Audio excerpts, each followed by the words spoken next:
ನಾರಾಯಣಂ ನಮಸ್ಕೃತ್ಯ ನರಂ ಚೈವ ನರೋತ್ತಮಂ ದೇವೀಂ ಸರಸ್ವತೀಂ ವ್ಯಾಸಂ ತತೋ ಜಯಮುದೀರಯೇ ಸ್ವಸ್ತ್ಯಸ್ತು ಸತಾಂ. ಹರಿ ಓಂ. ಪರಾಶರಂ ಮುನಿವರಂ ಕೃತಪೂರ್ವಾಹ್ನಿಕ ಕ್ರಿಯಂ ಮೈತ್ರೇಯ ಪರಿಪಪ್ರಚ್ಛ ಪ್ರಣಿಪತ್ಯಾಭಿವಾದ್ಯ ಚ ಸ್ವಸ್ತ್ಯಸ್ತು ಸತಾಂ.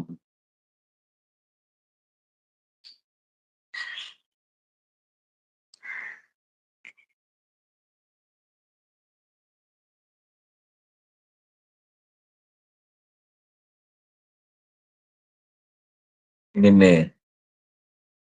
ಚತುರ್ಥಾಂಶದ ಮೊದಲನೇ ಅಧ್ಯಾಯದ ಕೆಲವು ಮಾತುಗಳನ್ನ ನಾವು ನೋಡ್ತಾ ಇದ್ವಿ. ಅದರಲ್ಲಿ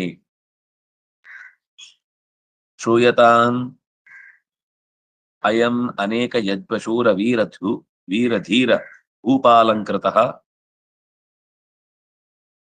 ಭೂಪಾಲಾಲಂಕೃತಃ ಬ್ರಹ್ಮಾದಿವಿರ್ಮಾನವಃ ವಂಶಃ. ಬ್ರಹ್ಮಾದಿ ದೇವತೆಗಳಿಂದಲೇ ಮೊದಲಾದ ಮನುವಿನ ವಂಶದಲ್ಲಿ ಅನೇಕ ಯಾಗ ವೀರರು, ಯುದ್ಧ ಶೂರರು,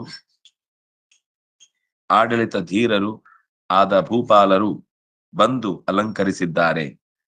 ಆ ವಂಶದ ಹಿಂದಿನ ಮುಂದಿನ ವ್ಯಕ್ತಿಗಳ ಅಶೇಷ ವಂಶದ ಚಿಂತನೆಯನ್ನ, ಪಾಪಗಳನ್ನು ಕಳೆದುಕೊಳ್ಳುವುದಕ್ಕಾಗಿ ಮೈತ್ರೇಯ ನಿನಗೆ ಹೇಳ್ತಾ ಇದ್ದೇನೆ, ಕೇಳಿಸಿಕೋ. ಮೈತ್ರೇಯ ಏತಾಂ ಕಥಾಂ ಶೃಣು. ಮೈತ್ರೇಯನೇ ಈ ಕಥೆಯನ್ನು ಕೇಳಿಸಿಕೋ.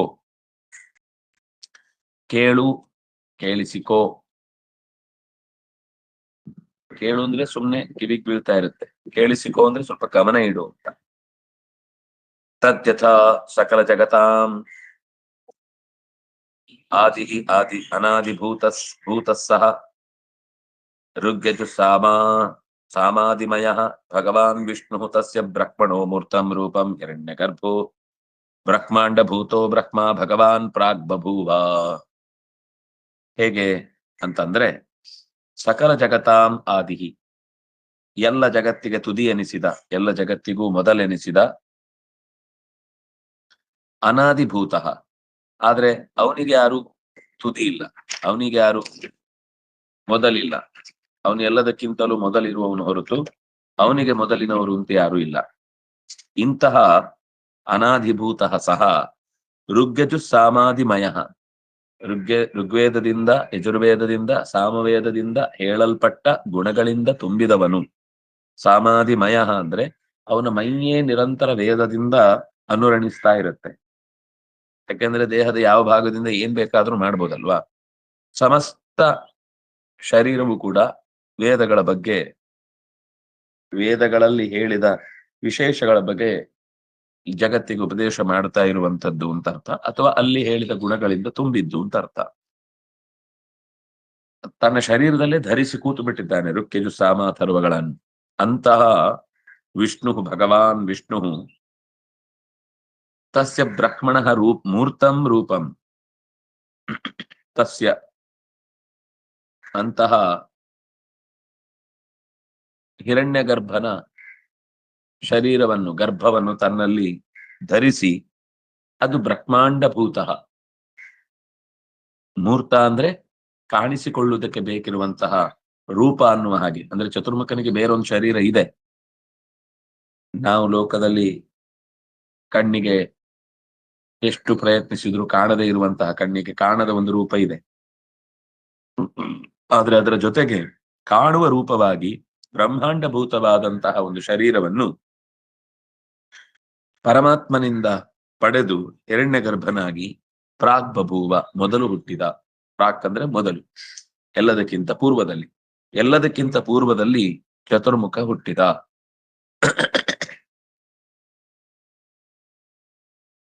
ಬ್ರಹ್ಮಣಶ್ಚ ದಕ್ಷಿಣಾಂಗುಷ್ಟ ಜನ್ಮ ದಕ್ಷ ಪ್ರಜಾಪತಿ.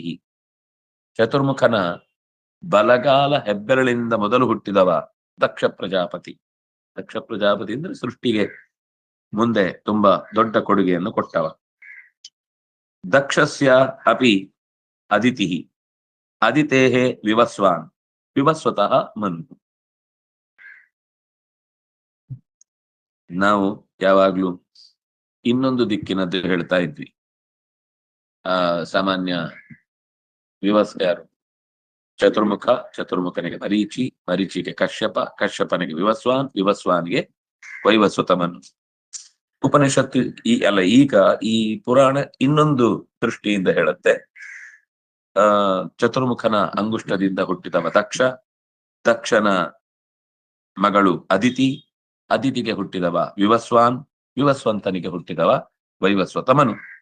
ಮನೋಹೋ ಇಕ್ಷ್ವಾಕು ನೃಗ ಧೃಷ್ಟ ಶರ್ಯಾತಿ ನರಿಷ್ಯಂತ ಪ್ರಾಂಶು ನಾಭಾಗ ದಿಷ್ಟ ಕರುಷ ಪೃಷದ್ರಾಖ್ಯ ದಶಪುತ್ರ ಬಭೂವು. ಅವನಿಗೆ 10 ಮಕ್ಕಳು. ಯಾರೆಲ್ಲ? ಇಕ್ಷ್ವಾಕು, ನೃಗ, ದೃಷ್ಟ, ಶರ್ಯಾತಿ, ನರಿಷ್ಯಂತ, ಪ್ರಾಂಶು, ನಾಭಾಗ, ದಿಷ್ಟ, ಕರುಷ, ಪೃಷದ್ರ. ಇಲ್ಲಿಗೆ 10 ಆಯ್ತು. 10 ಮಕ್ಕಳು ಈ ವೈವಸ್ವತಮನುವಿಗೆ ಹುಟ್ಟಿದ್ರು. ಅಂದ್ರೆ ಇವರಿಂದ ಮುಂದೆ ಅನೇಕ ಪರಂಪರೆ ಬೆಳೀತಾ ಹೋಗುತ್ತೆ. ಇಷ್ಟಿಂಚ ಮಿತ್ರಾವರುಣಯೋರ್ ಮನುಹು ಪುತ್ರಕಾಮಶ್ಚಕಾರ. ವರುಣರನ್ನ ಮನಸ್ಸಿನಲ್ಲಿಟ್ಟುಕೊಂಡು ಒಂದು ಯಾಗವನ್ನ ಮಾಡಿದ. ಯಾರು? ಮನು. ಪುತ್ರಕಾಮ, ಮಕ್ಕಳನ್ನ ಪಡೆಯುವ ಹಿನ್ನೆಲೆಯಲ್ಲಿ. ತತ್ರ ತಾವದ ಅಪಹ್ನುತೆ ಹೋತುಹು ಅಪಚಾರಾತ್ ಇಲಾ ನಾಮ ಕನ್ಯಾ ಬಭೂವ.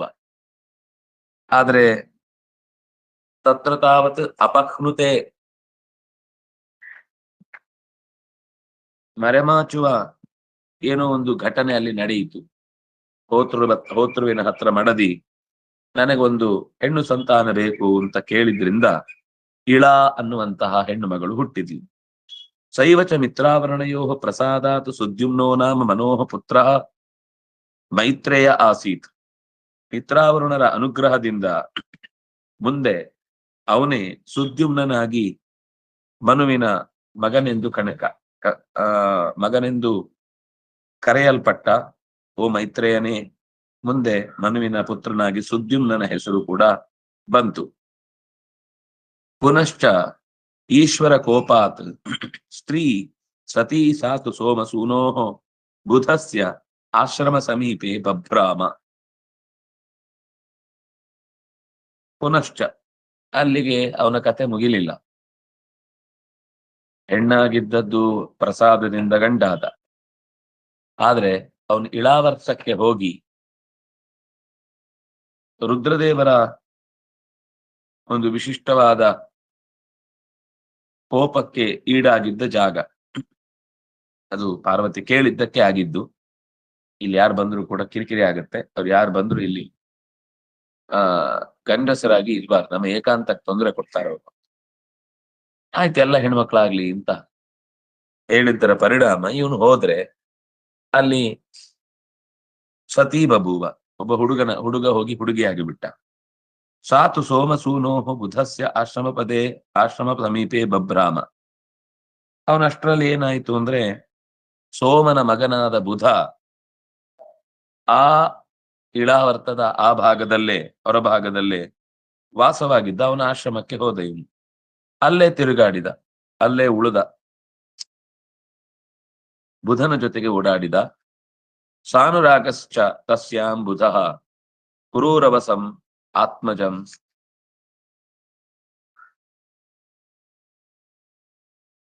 ಇಳೆಗೆ ಅವನಲ್ಲಿ ಅನನ್ಯವಾದ ಪ್ರೀತಿ ಉಂಟಾಯಿತು ಬುಧನಲ್ಲಿ. ಸಾನುರಾಗ. ಪುರೂರವಸ್ ಅನ್ನುವಂತಹ ಒಬ್ಬ ಆತ್ಮಜನನ್ನ ಉತ್ಪಾದಯಾಮಾಸ, ಪಡೆದಳು.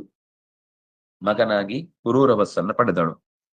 ಜಾತೇಪಿ ತಸ್ಮಿನ್ ಅಮಿತ ತೇಜೋಭಿಃ ಪರಮರ್ಷಿಭಿಃ ಇಷ್ಟಿಮಯಃ ಋಂಗ್ಮಯಃ ಯಜುರ್ಮಯಃ ಸಾಮಮಯಃ ಅಥರ್ವಮಯಃ ಸರ್ವವೇದಮಯಃ ಮನೋಮಯಃ ಜ್ಞಾನಮಯಃ ನ ಕಿಂಚಿನ್ಮಯಃ ಅನ್ನಮಯೋ ಭಗವಾನ್ ಯಜ್ಞಪುರುಷ ಸ್ವರೂಪಿ ಸುದ್ಯುಮ್ನಸ್ಯ ಪುಂಸ್ತ್ವಂ ಅಭಿಲಷದ್ಭಿಃ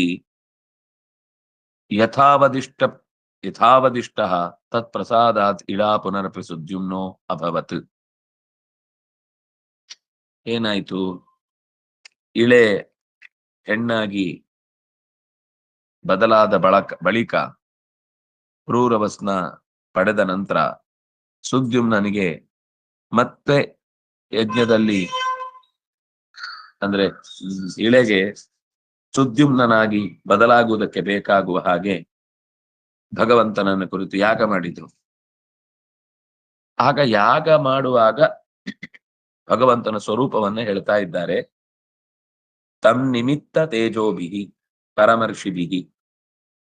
ಆ ಋಷಿಗಳೆಲ್ಲ ಯಜ್ಞ ಸ್ವರೂಪನಾದ, ವೇದ ಸ್ವರೂಪನಾದ, ಅದರಲ್ಲಿ ಯಜುರ್ವೇದದಿಂದ ಕೂಡಿದ ಸಾಮಮಯವಾದ, ಸಾಮ ಮಂತ್ರಗಳಿಂದ ಪ್ರತಿಪಾದ್ಯನಾದ, ಅಥರ್ವ ವೇದದ ಮಂತ್ರಗಳಿಂದ ತುಂಬಿಕೊಂಡಿರುವ, ಸರ್ವ ವೇದಗಳನ್ನೂ ಕೂಡ ಅರಗಿಸಿಕೊಂಡ, ಅರಿವಿನಿಂದ ಕೂಡಿದ, ಚಿಂತನೆಗಳಿಂದ ತುಂಬಿದ, ಮನೋಮಯ ಅಂದ್ರೆ ಆಲೋಚನೆಗಳು, ಸಾವಿರಾರು ಬಗೆಯ ಒಳಿತಿನ ಬಗೆಗೆ ಚಿಂತನೆ ನಡೆಸುವಂತಹ ಆಲೋಚನೆಗಳಿಂದ ಕೂಡಿದ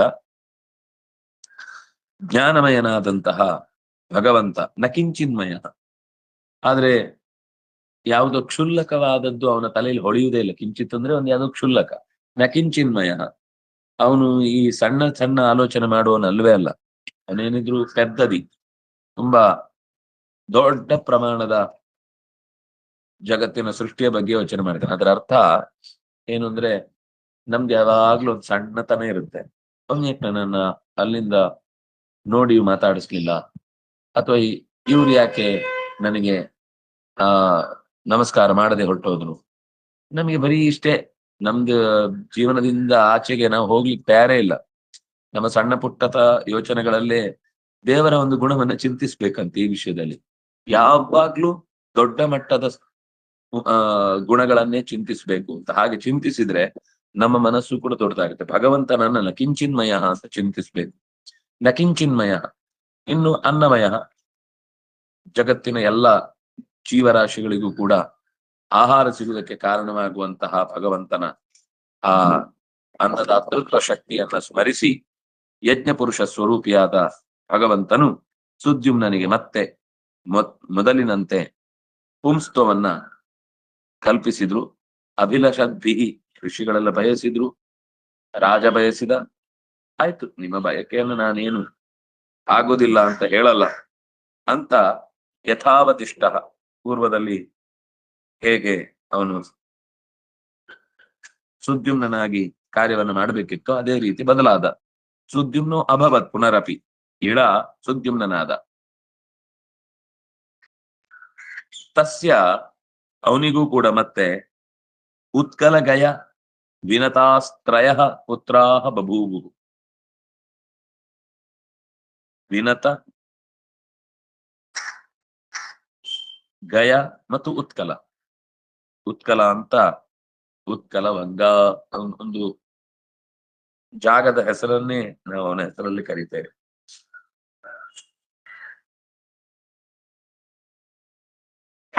ನಾರಾಯಣ. ಹೀಗೆ ಗಯ, ವಿನತ ಮತ್ತು ಉತ್ಕಲ ಅನ್ನುವ 3 ಮಕ್ಕಳು ಹುಟ್ಟಿದ್ರು. ಸುದ್ಯುಮ್ನಸ್ತು ಸ್ತ್ರೀಪೂರ್ವಕತ್ವಾತ್ ರಾಜ್ಯ ಭಾಗಂ ನಲೇಧೆ. ಅವನಿಗೆ ಈ ಆಡಳಿತದ ವ್ಯವಸ್ಥೆಯಲ್ಲಿ ಆಸಕ್ತಿಯೇ ಇರಲಿಲ್ಲ. ತುಂಬಾ ದಿವಸ ಹೀಗೆ ಇರ್ತಾನೆ ಇಲ್ಲ, ಇರ್ತಾನೆ ಇಲ್ಲ, ಇರ್ತಾನೆ ಇಲ್ಲ ಅನ್ನೋ ಈ ಸ್ಥಿತಿಯಲ್ಲಿ ರಾಜನಿಗೆ ಅನಿವಾರ್ಯವಾಗಿ ಬೇರೆ ವ್ಯವಸ್ಥೆ ಮಾಡಬೇಕು ಅಂತ ಅನ್ನಿಸ್ತು. ತತ್ ಪಿತ್ರಾತು ವಸಿಷ್ಠ ವಚನಾತ್ ಪ್ರತಿಷ್ಠಾನಂ ನಾಮ ನಗರಂ ಸುದ್ಯುಮ್ನಾಯ ದತ್ತಂ ತಚ್ಚಾಸು ಪುರೂರವಸೆ ಪುರತಾತ್. ಕೊನೆಗೆ ಅವನು ಏನ್ ಮಾಡಿದ ಅಂದ್ರೆ, ವಸಿಷ್ಠರ ಮಾತಿನಂತೆ ಪ್ರತಿಷ್ಠಾನ ಅನ್ನುವ ಒಂದು ದೊಡ್ಡ ರಾಜ್ಯವನ್ನ ಕಲ್ಪಿಸಿಕೊಟ್ಟ ಅವನಿಗೆ. ನೀನು ಇಲ್ಲೇ ಇರು,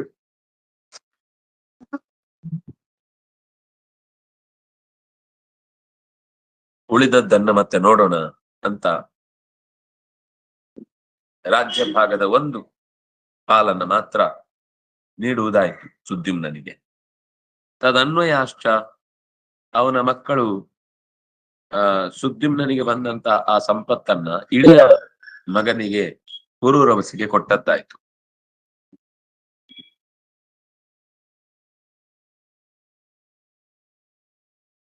ಇನ್ನು ತದನ್ವಯಾಶ್ಚ, ಈ ಪುರೂರವನ ಸಂತಾನ ಮತ್ತೆ ಆ ಪ್ರತಿಷ್ಠಾನದ ಬೆಳವಣಿಗೆಯನ್ನ ನೋಡಿಕೊಂಡು ಅವರಲ್ಲಿಂದ ಬೇರೆ ದಿಕ್ಕುಗಳಿಗೆ ಹಬ್ಬಿ ಹೋದ್ರು. ಅಂದ್ರೆ ವ್ಯಾಪ್ತಿ ದೊಡ್ಡದಾಯ್ತು. ಇತ್ತ ವೃಷಧ್ರ ಯಾರು ಮನುವಿನ ಮತ್ತೊಬ್ಬ ಮಗ, ಅಂದ್ರೆ ಈ ಸುದ್ಯುಮ್ನ ಬಿಟ್ಟು ಇನ್ನು ಉಳಿದ ಇಕ್ಷ್ವಾಕು ಮೊದಲಾದ 10 ಜನ ಇದ್ರಲ್ಲ, ಅದರಲ್ಲಿ ಮನುಪುತ್ರನಾದ ವೃಷಧ್ರನ ಕಥೆಯನ್ನ ಹೇಳ್ತಾ ಇದ್ದಾರೆ. ಮನುಪುತ್ರ ಗುರು ಗೋವಧಾತ್ ಶೂದ್ರತ್ವಂ ಅಗಮತ್. ವೃಷಧ್ರ ಅನ್ನುವಂತಹ ಮನುಪುತ್ರ, ಅದೊಂದು ಕಥೆ. ಆ ಎಲ್ಲೋ ಆಶ್ರಮಕ್ಕೆ ಕಾಡಿಗೆ ಹೋಗಿರ್ತಾನೆ. ಗುರುಗಳು ಯಾಕೋ ತುಂಬಾ ಹುಲಿಗಳ ಕಾಟ, ಸ್ವಲ್ಪ ನೋಡ್ಕೋ ಅಂತ ಹೇಳಿ ಬಿಟ್ಟೋಗಿರ್ತಾರೆ. ರಾತ್ರಿ ಜೋರು ಮಳೆ, ಒಂದು ಹುಲಿ ಬರುತ್ತೆ. ಆ ಹುಲಿ ಗರ್ಜಿಸಿದ್ದನ್ನ ಕೇಳಿ ಇವನು ಬಹಳ ಜಾಗ್ರತೆಯಿಂದ ಕತ್ತಿ ಹಿಡಿದು ಕಾಯ್ತಾ ಇರ್ತಾನೆ. ಹಸುಗಳಿಗೆ ತೊಂದರೆ ಕೊಡ್ತಾ ಇದೆ ಅಂತ ಮತ್ತೆ ಮತ್ತೆ ಸುದ್ದಿ ಬಂದ್ರಿಂದ ಅವತ್ತು ಜಾಗ್ರತೆಯಿಂದ ಕಾಯ್ತಿರ್ತಾನೆ. ಒಂದು ಹುಲಿ ಬರುತ್ತೆ ಕೂಡ, ರಾತ್ರಿ ಅದನ್ನ ಹೊಡೆದು ಹಾಕ್ತಾನೆ ಕೂಡ. ಆದ್ರೆ ಬೆಳಿಗ್ಗೆ ನೋಡಿದ್ರೆ ಅದು ದನನೇ ಸತ್ತಿರುತ್ತೆ ಹೊರತು ಹುಲಿ ಸತ್ತಿರಲ್ಲ. ಇದರಿಂದ ಗುರುಗಳ ಗೋವಿನ ವಧೆ ಆಯಿತು. ಗುರುಗಳಿಗೆ ಕೋಪ ಬಂತು. ನಿನ್ನನ್ನ ಕಾಯ್ಲಿಕ್ಕೆ ಹೇಳಿದ್ರೆ ನೀನೇ ಹುಲಿ ಆಗ್ಬಿಟ್ಟೆಲ್ಲೋ, ನಿನಗೆ ಆ ಈ ಯಾವುದು ಧರ್ಮಾದಿಗಳನ್ನು ನಡೆಸುವಂತಹ ಈ ಶೂದ್ರತ ಅನ್ನುವ ಶಬ್ದವನ್ನು ನಾವು ಬಹಳ ಎಚ್ಚರಿಕೆಯಿಂದ ಬಳಸಬೇಕು. ಶೂದ್ರ ಶಬ್ದಕ್ಕೆ 2 ಅರ್ಥ ಇದೆ. ಶಾಪ ಅಂತ ಕೊಡುವಾಗ ಬೇರೆ ಅರ್ಥ, ವರ್ಣಾಶ್ರಮಗಳಲ್ಲಿ ಹೇಳುವಾಗ ಶೂದ್ರ ಶಬ್ದಕ್ಕೆ ಬೇರೆ ಅರ್ಥ. ಒಂದೇ ಶಬ್ದವನ್ನ ಬೇರೆ ಬೇರೆ ಅರ್ಥಗಳಲ್ಲಿ ಪ್ರಯೋಗಿಸುವ ಸಮಯ ಗೊತ್ತಿಲ್ಲದೆ ಹೋದ್ರೆ ನಮ್ಗೆ ಇಲ್ಲಿ ಯಾವಾಗ್ಲೂ ಹೀಗೆ ಯಾಕೆ ಬೈಬೇಕು, ಅದೇ ಶಬ್ದವನ್ನ ಯಾಕೆ ಕೇಳ್ಬೇಕು ಅಂತ ನಮ್ಮಲ್ಲಿ ಮತ್ತೆ ಪ್ರಶ್ನೆಗಳು ಬರ್ತವೆ. ಆದ್ರೆ ಅದರ ಹಿನ್ನೆಲೆ ಏನು ಅಂತ ತಿಳ್ಕೊಂಡ್ರೆ, ಯಾವ ಯಾವ ಆಚರಣೆಗಳ ಒತ್ತಡ ಇಲ್ಲದವನು ಅನ್ನುವುದು ಅದರ ಸಾಮಾನ್ಯ ಅರ್ಥ. ಆದ್ರೆ ನಿನಗೆ ಅಧಿಕಾರ ಇದ್ದು ನೀನದನ್ನ ಸಂಪಾದಿಸುವವನು ಕೂಡ ಅದನ್ನ ಸಂಪಾದಿಸದಂತಾಗಲಿ ಅಂತ ಕೊಟ್ಟಾಗ ಅವನಿಗೆ ದೋಷ. ಅದು ಶೂದ್ರನಿಗೆ ಶೂದ್ರನಾಗಿರುವುದು ದೋಷ ಅಲ್ಲ. ಆದ್ರೆ ಶೂದ್ರನಲ್ಲದವನಿಗೆ ತಾನು ಶೂದ್ರ ಆಗುವುದು ತನ್ನ ಅಧಿಕಾರ ಮೊಟಕುಗೊಳಿಸಿದಂತಹ ಒಂದು ಅಸಹಾಯಕತೆ ಕಾಡುತ್ತೆ ಅಂದ್ರೆ ಅವನಿಗೆ ಶಾಪ. ಶೂದ್ರ ಆಗಿರುವುದು ಶೂದ್ರನಿಗೆ ಶಾಪ ಅಲ್ಲ, ಅವನು ಅದರಿಂದನೇ ಸಾಧನೆ ಮಾಡ್ಲಿಕ್ಕಾಗತ್ತೆ. ಶೂದ್ರ ಅಲ್ಲದವನಿಗೆ ಆ ನಿಯಮ ಬಾಹಿರತ್ವ ಅನ್ನುವಂತಹ ಒಂದು ಗಂಟು ಹಾಕಿರುವುದ್ರಿಂದ ಅವನಿಗೆ ಈಗ ಓಡುವ ಹಕ್ಕಿಗೆ ರೆಕ್ಕೆ ಕತ್ತರಿಸಿದ್ರೆ ಹೇಗೋ ಹಾಗೆ, ಅಲ್ಲಿಗೆ ನೀವು ಓಡ್ಬೇಡ ಅಂದ್ರೆ ಹಾರ್ಬೇಡ ಅಂತ ಹೇಳಿದ್ರೆ ಅಲ್ಲಿಗೆ ಹಾರ್ಬೇಕಾದ ಅಪೇಕ್ಷೆ ಇಲ್ಲ, ಅದು ಅದರಲ್ಲಿ ಸುಖವಾಗಿದೆ. ಉಳಿದದ್ದನ್ನು ಕತ್ತರಿಸಿ ಹಲ್ಲಿಯಂತೆ ಮಾಡಿದಾಗ ಅದು ಹಾರ್ಬೇಕಾದಂತಹ ಹಕ್ಕಿ ರೆಕ್ಕೆ ಕತ್ತರಿಸಿಕೊಂಡು ಹಲ್ಲಿ ಅಂತ ಆದ್ರೆ ಅದಕ್ಕೆ ಇದು ಹಲ್ಲಿಯ ಹಾಗೆ ಗೋಡೆ ಹಿಡ್ಕೊಳ್ಳಿಕ್ಕೂ ಬರಲ್ಲ, ಇತ್ತ ಹಾರ್ಲಿಕ್ಕೆ ರೆಕ್ಕೆನೂ ಇಲ್ಲ. ಇದು ಶಿಕ್ಷೆ ಆಗುತ್ತೆ. ನಮಗೆ ಈ ಆಲೋಚನೆ ಅರ್ಥ ಆಗದೆ ಇದ್ರೆ ಬರೀ ನಾವು ಜಾತಿ ಹೊರಗಿನ ಪ್ರಪಂಚದ ಗಲಾಟೆಯಲ್ಲೇ ಮುಳುಗಿ ಹೋಗ್ಬಿಡ್ತೀವಿ. ಇಲ್ಲಿ ಹೇಳಿದ ಸತ್ಯ ಏನು ಅಂತ ಅರ್ಥ ಆಗುದಿಲ್ಲ.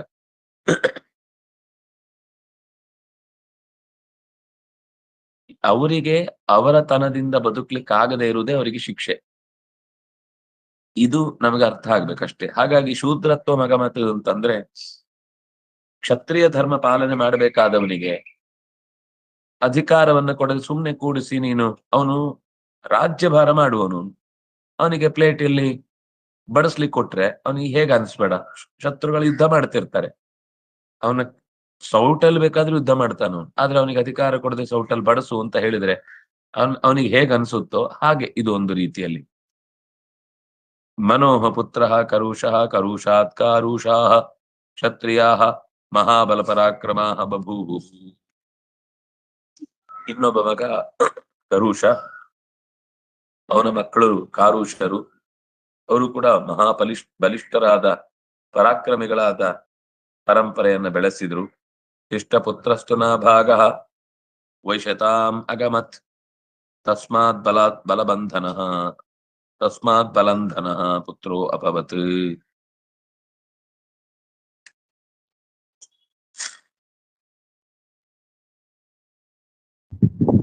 ಭಾಗವತದಲ್ಲಿ ವೈವಸ್ವತನ ಮಕ್ಕಳಲ್ಲೇ ಕೊನೆಯವನು ನಾಭಾಗ ಅಂತಿದ್ದ ಹಾಗೆ ಇಲ್ಲಿ ದಿಷ್ಟಪುತ್ರ ಅಂತಿದೆ. ಕೆಲವೊಂದ್ಸರ್ತಿ ಏನಾಗುತ್ತೆ ಅಂದ್ರೆ ಹೆಸರು ಮತ್ತೆ ಮತ್ತೆ, ಯಾಕಂದ್ರೆ ನೀವು ಹಿಂದೆ ಗಮನಿಸಿದ್ರೆ ಮನೋಹೋ ಇಕ್ಷ್ವಾಕು ನೃಗ ದೃಷ್ಟ ಶರಿಯಾತಿ ನರಿಷ್ಯಂತ ಪ್ರಾಂಶು ನಾಭಾಗ ಅಂತ ಅಲ್ಲೊಂದಿದೆ. ಇಲ್ಲಿ ಮತ್ತೆ ದಿಷ್ಟಪುತ್ರ ಅಂತ ಬಂದಿದೆ. ಹಾಗಾದ್ರೆ ಇದು ಇಲ್ಲಿ ಬಂದದ್ದಕ್ಕಿಂತ ನಾಭಾಗ ದಿಷ್ಟ ಕರುಷ ಪ್ರಶಂದ್ರ ಅಂತಿದೆ. ಈ ನಾಭಾಗ ಇನ್ನೊಬ್ಬ ಹೆಸರು ಇರ್ಬೋದಲ್ವಾ, ಸುಮಾರು ಜನಕ್ಕೆ ಹೆಸರು ಮತ್ತೆ ಮತ್ತೆ ರಿಪೀಟ್ ಆಗ್ತಾ ಇರುತ್ತೆ. ಹಾಗಾಗಿ ನಾಭಾಗ ಅಂತ ಇನ್ನೊಬ್ಬ ಇವನು ಇಷ್ಟಪುತ್ರನಾದ, ನೋಡಿ ಅವನದ್ದು ಕತೆ ಬೇರೆ ಇದೆ. ಇವನು ವೈಶ್ಯತಾಮವಾಪ ಅಗಮತು, ಇವನು ವ್ಯಾಪಾರಿಯಾದ. ಅವನಿಗೆ ಈ ಅಧಿಕಾರ ಇದೆಲ್ಲ ಬೇಡ ಅನ್ನಿಸ್ತು. ನಾನು ಚೆನ್ನಾಗಿ ಗೋ ರಕ್ಷಣೆ ಮಾಡಿಕೊಂಡು ಕೃಷಿ ಮಾಡಿಕೊಂಡು ವ್ಯವಹಾರ ನಡೆಸ್ತೇನೆ ಅಂತ ಅವನು ತಾನೇ ಇಷ್ಟಪಟ್ಟು ವೈಶ್ಯ ಭಾವವನ್ನು ಹೊಂದಿದ. ಅವನಿಗೆ ಒಬ್ಬ ಬಲಂಧನ ಅಂತ ಮಗ ಹುಟ್ಟಿದ. ಬಲಂಧನನ ಮುಂದೆ ವತ್ಸ ಪ್ರೀತಿ, ಅವನಿಗೆ ಉದಾರ ಕೀರ್ತಿ. ಆ ವತ್ಸ ಉದಾರ ಕೀರ್ತಿ ಅಂದ್ರೆ ಎಲ್ಲ ಕಡೆ ಅವನ ಹೆಸರು ಪ್ರಸಿದ್ಧಿಗೆ ಬಂತು. ವತ್ಸ ಪ್ರೀತಿಗೆ ಒಳ್ಳೆ ಹೆಸರು ಯಾರಿಗಾದ್ರೂ ಇಡುವುದಾದ್ರೆ ಅದು ಪುಲ್ಲಿಂಗದ ಹೆಸರು ವತ್ಸ ಪ್ರೀತಿ ಅಂತ. ಆ ಪ್ರೀತಿ ಅಂತ ಬಂದ ತಕ್ಷಣ ಹೆಣ್ಣಾಗ್ಬೇಕು ಅಂತ ಹೇಳಿ ವತ್ಸ ಪ್ರೀತಿ ಅಂತ ಅನ್ನೋದು ರಾಜ, ಅವನೊಬ್ಬ ಹೆಸರುವಾಸಿಯಾದವನು. ವತ್ಸ ಪ್ರೀತೆ ಹೇ ಪ್ರಾಂಶು, ನೋಡಿ ಹಿಂದೆ ಒಂದು ಪ್ರಾಂಶು ಅನ್ನೋ ಶಬ್ದ ಬಂತು, ಮತ್ತೆ ಇಲ್ಲಿ ಪ್ರಾಂಶು ಬಂತು. ಪ್ರಾಂಶು ಅಲ್ಲಿಂದ ಖನಿತ್ರ ಅಂತ ಬಂದ, ಅವನಿಂದ ಚಾಕ್ಷುಷ ಬಂದ, ಚಾಕ್ಷುಷನಿಂದ ಅತಿ ಪರಾಕ್ರಮಿಯಾದಂತಹ ವಿಂಶ ಹುಟ್ಟಿದ. ತಥೋ ವಿವಿಂಶಕ, ಅಲ್ಲಿಂದ ಖನಿನೇತ್ರ, ತಸ್ಮಾಚ್ಚ ಖನಿನೇತ್ರ. ತತಶ್ಚ ಅತಿ ವಿಭೂತಿ, ಅಲ್ಲಿಂದ ಅತಿ ವಿಭೂತಿ ಅನ್ನುವ ಮಗ ಹುಟ್ಟಿದ. ಅತಿ ವಿಭೂತೇ ಅತಿ ಪರಾಕ್ರಮ ಕರಂಧಮ, ಕರಂಧಮನಿಗೆ ತಸ್ಮಾತ್ ಅವಿಕ್ಷಿತ್, ಇದು ಮತ್ತೊಬ್ಬ ಕ್ಷತ್ರಿಯ, ಅವನಿಗೆ ಮರುತ್ತ ಅನ್ನುವಂತಹ ಮಗ ಹುಟ್ಟಿದ. ಅವರಿಗೆ ಈ ಮರುತ್ತನ ಕಥೆ ತನಕ ಬರಬೇಕಿತ್ತು, ಅದಕ್ಕೂ ಅಪೂರ್ವದ ರಾಜರ ಅನೇಕ ಜನರ ಹೆಸರನ್ನ ಹೇಳಿದರು.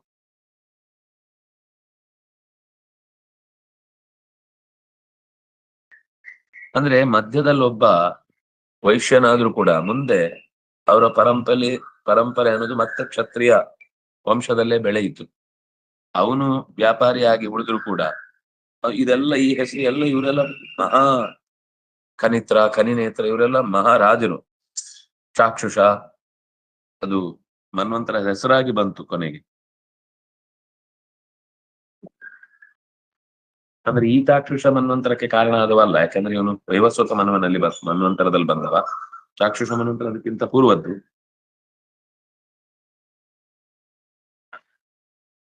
ಆದ್ರೆ ಅವನೇ ಮತ್ತೆ ಹುಟ್ಟಿ ಬಂದಿದ್ರು ಇರಬಹುದು, ಅದರ ಸ್ಪಷ್ಟ ನಮಗೆ ವಿವರಣೆ ಸಿಗುವುದಿಲ್ಲ. ಅಥವಾ ಬೇರೆನೆ ಚಾಕ್ಷುಷ ಆಗಿರ್ತಾನೆ. ಮರುತ್ತ ಅನ್ನುವಂಥವನು ಏನ್ ಮಾಡ್ದ ಅನ್ನೋದನ್ನ ಮತ್ತೆ ನಾವು ನಾಳೆಯ ಚಿಂತನೆಯಲ್ಲಿ ಅನುಸಂಧಾನ ಮಾಡೋಣ ಅಂತ ಹೇಳ್ತಾ, ಕಾಯೇನ ವಾಚಾ ಮನಸೇಂದ್ರಿಯರ್ವಾ ಬುದ್ಧ್ಯಾತ್ಮನಾವಾನ್ ಸ್ವಭಾವ ಕರೋಮಿ ಯದ್ಯತ್ ಸಕಲಂ ಪರಸ್ಮೈ ನಾರಾಯಣಾಯೇತಿ ಸಮರ್ಪಯಾಮಿ. ತಪಸ್ವಿನೋ ದಾನ ಪರಾ ಯಶಸ್ವಿನೋ ಮನಸ್ವಿನೋ ಮಂತ್ರವಿದಸ್ಸು ಮಂಗಲಾ. ಕ್ಷೇಮಂ ನ ವಿಂದಂತಿ ವಿನಾಯ ದರ್ಪಣಂ ತಸ್ಮೈ ಸುಭದ್ರ ಶ್ರವಸೇ ನಮೋ ನಮಃ. ಪರಮಾತ್ಮನೇ ಸತ್ಪನೇಕರೂಪಿಣೆ ದಶರೂಪಿಣೆ ಶತಸಹಸ್ರರೂಪಿಣೆ ಅಧಿಕಾರಿಣೆ ಸುತ್ತಮನಂತರೂಪಿಣೆ ಸುಖಚಿತ್ ಸಮಸ್ತ ತನವೇ ನಮೋ ನಮಃ. ಮರುತ್ತನ ಕಥೆಯಿಂದ ನಾಳೆ ಆ ಖನಿನೇತ್ರನಿಂದ ಇನ್ನು ಮುಂದೆ ಹೋಗಿದೆ, ಸುಮಾರು ಕೆಳಗಿದೆ, ಇನ್ನು 26, 28 ಇನ್ನು ಮುಂದೆ ಹೋಗಿದೆ. ಸುಮಾರು ಮುಂದೆ ಹೋದ್ಮೇಲೆ ಮರುತ್ತ ಬರ್ತಾನೆ. ಕರಂಧಮ ಆಯ್ತು, ಆಮೇಲೆ ಮರುತ್ತ ಅಂತ ಬಂತಲ್ವಾ, ಅದೇ ಅವಿಕ್ಷಿತನಿಗೆ ಅವನೊಬ್ಬ ಮಗ ಹುಡ್ತಾನೆ ಮರುತ್ತ. ಅವನು ಬಹಳ ಪ್ರಸಿದ್ಧ ಮರುತ್ತ. ಅವನು ಮಾಡಿದ ಹಾಗೆ ಯಾಗ ಆಮೇಲೆ ಯಾರಿಗೂ ಮಾಡ್ಲಿಕ್ಕಾಗ್ಲಿಲ್ಲ ಅನ್ನುವಷ್ಟು ನಿತ್ಯ ಯಾಗಗಳಲ್ಲಿ ಯಜ್ಞಗಳಲ್ಲಿ ಇವನ ಹೆಸರನ್ನ ಹೇಳಿಯೇ ಯಾಗ ಮಾಡಬೇಕು ಅಂತ. ಮರುತ್ತಸ್ಯ ವಿಷಂಗೃಹೇ ಆವಿಕ್ಷಿತಸ್ಯ ಕಾಮಪ್ರೇ ವಿಶ್ವೇ ದೇವಾಸಭಾಸತಃ. ನಮ್ಮ ಅತ್ಯಂತ ಅಲ್ಪ ಕಾಣಿಕೆಯ ಯಾಗದಲ್ಲಿ ಮರುತ್ತನನ್ನು ಸ್ಮರಣೆ ಮಾಡಿದರೆ ಮರುತ್ತ ಮಾಡಿದ ಮಹಾಯಾಗದ ಪುಣ್ಯವನ್ನು ನಾವು ಪಡೀತೇವೆ ಅಂತ ಅಷ್ಟು ಅವನಿಗೆ ಗೌರವ ಇದೆ. ಅಂತಹ ಮರುತ್ತ ಯಾಗವನ್ನ ಮಾಡಿದ್ದರ ಸಣ್ಣ ಪರಿಚಯವನ್ನ ಕೊಟ್ಟಿದ್ದಾರೆ. ನಾಳೆ ಅದರ ಚಿಂತನೆ ಕೃಷ್ಣಾರ್ಪಣ.